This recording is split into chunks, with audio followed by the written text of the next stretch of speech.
j'habite un quartier où les communautés sont mélangées. C'est un quartier populaire encore, où je suis depuis plus de 30 ans. Bonjour madame. Comment allez-vous? Ça va? Le quartier nord, la résidence des Graviers, ça s'appelle. Et vous? Ça va? On est venu habiter dans ce quartier pour les commodités avec la crèche et l'école maternelle et l'école primaire qui étaient tout à côté. La crèche était neuve et on trouvait ça formidable.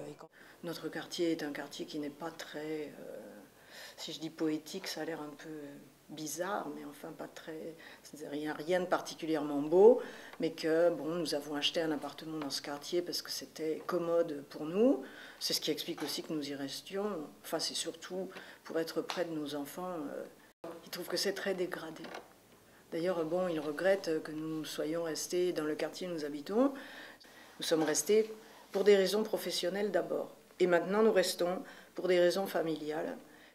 Moi, je n'ai pas envie de répéter l'expérience de mes parents qui sont repartis dans leur pays en retraite et qui étaient loin de leurs enfants. Je préfère rester ici.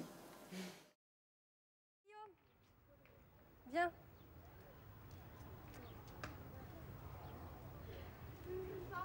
Non, c'est pas drôle.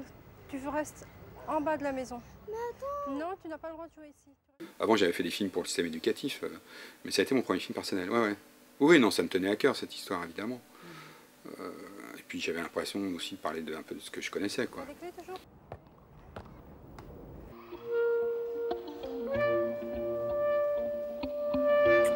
Tu te souviens de Monsieur Roux, prof de français? Merci, ouais. Ça va? Ça va? La forme? Ouais. Et toi? Ouais, les moustaches et tout. Il avait la barbe, le Ouais.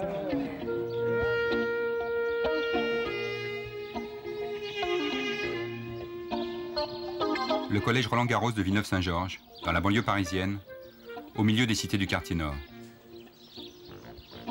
J'ai été professeur ici, il y a une quinzaine d'années.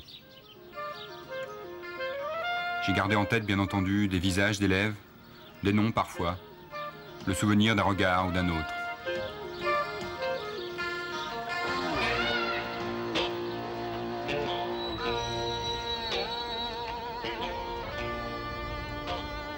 Et puis j'ai revu Béa, et elle m'a parlé de sa classe, de ses années passées dans les cités, de ses copains, mes élèves.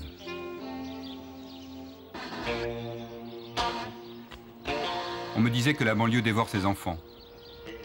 Alors j'ai eu envie de savoir ce qu'étaient devenus à 30 ans ces adolescents que j'avais quittés un jour après une décision du conseil de classe. Je suis arrivé en 72, mais il y avait déjà un moment que il n'y avait plus rien qui se construisait, tout était déjà construit. Hein. C'était un CES Pailleron, donc celui qui avait, sur la modèle, celui qui avait brûlé là. Donc c'est un bâtiment très simple, hein. C'est un parallélépipède, puis un bâtiment pour l'administration, puis voilà.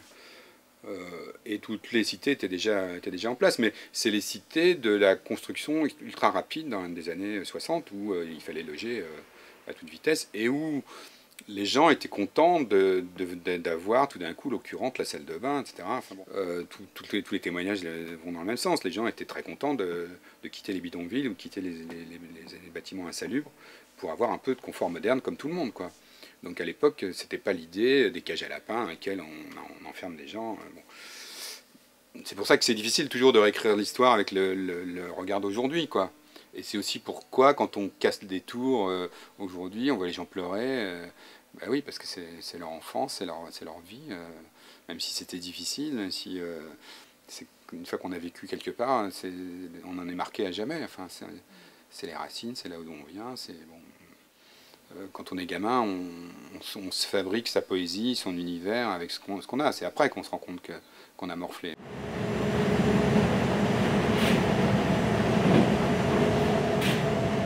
Parce que dans le temps, on allait donc à Paris par bateau, tiré par des chevaux. Nous sommes une ville considérée comme pauvre. Il y a une raison principale, c'est que l'emprise de la SNCF, qui représente, je crois, à peu près plus de 25% de la superficie de la commune. La SNCF bénéficie d'avantages fiscaux considérables en matière de taxes professionnelles. Ce qui veut dire qu'on a des recettes minorées à cause de la SNCF. Au temps de Charlemagne, il y avait 700 habitants à Villeneuve-Saint-Georges. On nous donnait en 28 400 habitants et Il y a quelques mois, officiellement, on avait dépassé 30 000. La méthodologie que j'ai proposée, moi, c'est une démarche de diagnostic partagé. C'est-à-dire, on voit bien comment se construit la photographie d'un territoire de cette manière-là, au travers des différents points de vue apportés par les gens. Et des points de vue qui ont été confrontés, quoi.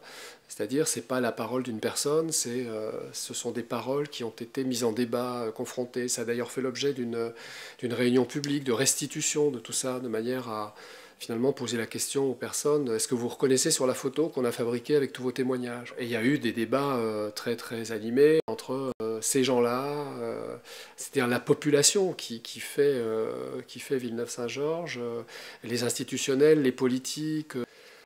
C'est comme ça qu'on a des témoignages et des paroles d'habitants, mais aussi d'autres acteurs sur la nuisance, la pollution, sur le bruit, sur la malpropreté de la ville. Moi, j'ai toujours vécu sous les avions. J'étais avenue Carnot, mais il y avait les trains, on les entendait beaucoup, les avions. On est allé aux HB, il y avait les avions. Après, on a déménagé, on est allé à Valenton, on a acheté à Valenton. Il y avait les avions. Moi, j'ai vu l'évolution de l'aviation. Mais c'est pour ça que j'ai pas percuté tout de suite sur le bruit des avions. Ça faisait partie de mon environnement, quoi. La preuve, c'est qu'on s'habitue quand même au pire, hein. Alors quand même ma femme, elle ne pouvait pas supporter, bien entendu, parce qu'elle n'était pas d'une neuve, donc elle ne supportait pas du tout. Et puis, quand on a vu notre fils se poser la main sur les oreilles, parce que le bruit de l'avion était insupportable pour lui, on a décidé de partir. En rentrant de vacances, se mettre les mains sur les oreilles, parce qu'il y avait un avion qui passait, on a dit, si on peut partir, partons, quoi. Ça a été le déclic, ça.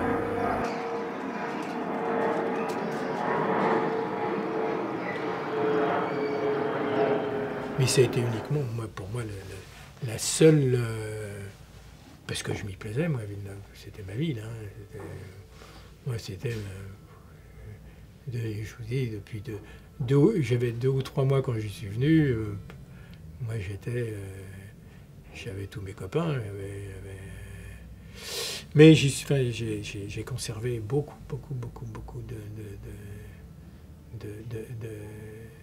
de copains. Mes camarades, d'abord, c'était important. Et je venais toujours les voir. Et de la famille, moi, toute ma famille était à Villeneuve. Pas toute. Une grande partie de ma famille était à Villeneuve. Moi, quand j'étais enfant, je n'en avais pas trop conscience. D'ailleurs, il y avait certainement beaucoup moins de trafic, évidemment. Mais comme mon mari était professeur à Jules Ferry, c'était vraiment un gros problème. On a équipé toutes les écoles maintenant en double vitrage, c'était vraiment nécessaire. Mais bon, les appartements ne sont encore pas tous, sans doute, protégés du bruit. Et c'est vrai que quand nous avons déménagé pour habiter à la résidence des Graviers, nous ne sommes pas systématiquement sur le trajet des avions, sauf suivant les vents dominants. En gros, on dit quand il fait beau, nous entendons davantage les avions. Mais c'est vrai que c'est un problème de Villeneuve, celui du bruit. Et j'ai mon frère aîné, qui est venu vivre avec sa famille rue de Paris, donc le long de la Nationale. Sa femme était dentiste, ils avaient acheté un pavillon qui était un ancien cabinet dentaire. Et alors là, c'était un bruit infernal, car ils avaient la voie ferrée, la nationale et les avions. En fait, la population de Villeneuve-Saint-Georges a atteint son maximum en 1975. Elle a perdu presque 5000 habitants entre 1975 et 1999. C'est seulement lors de la dernière décennie qu'elle a repris environ 3000 habitants, pour dépasser aujourd'hui les 30 000.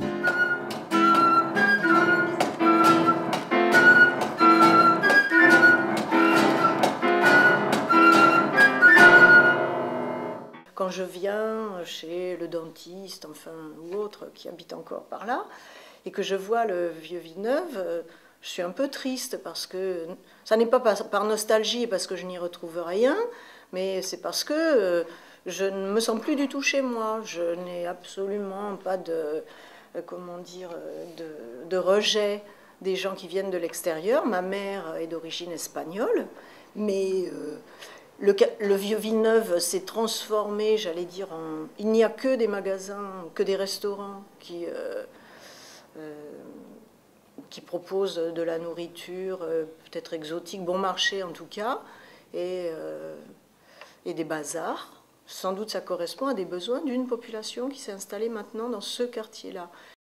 Et je trouve dommage qu'à Villeneuve, ce quartier du Vieux-Villeneuve n'ait pas été mieux rénové et qu'il soit maintenant presque uniquement à des gens qui viennent de l'étranger, donc qui sans doute ont très peu de moyens et qui vivent dans des appartements. Je ne sais pas dans quel état sont les appartements, mais je trouve qu'il y a des belles maisons, des beaux immeubles qui n'ont pas du tout été mis en valeur.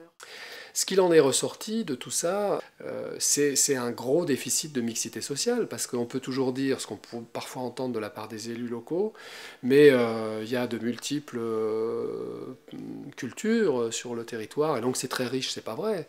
C'est pas vrai. Ce qui fait la richesse de la multiculturalité, c'est les échanges.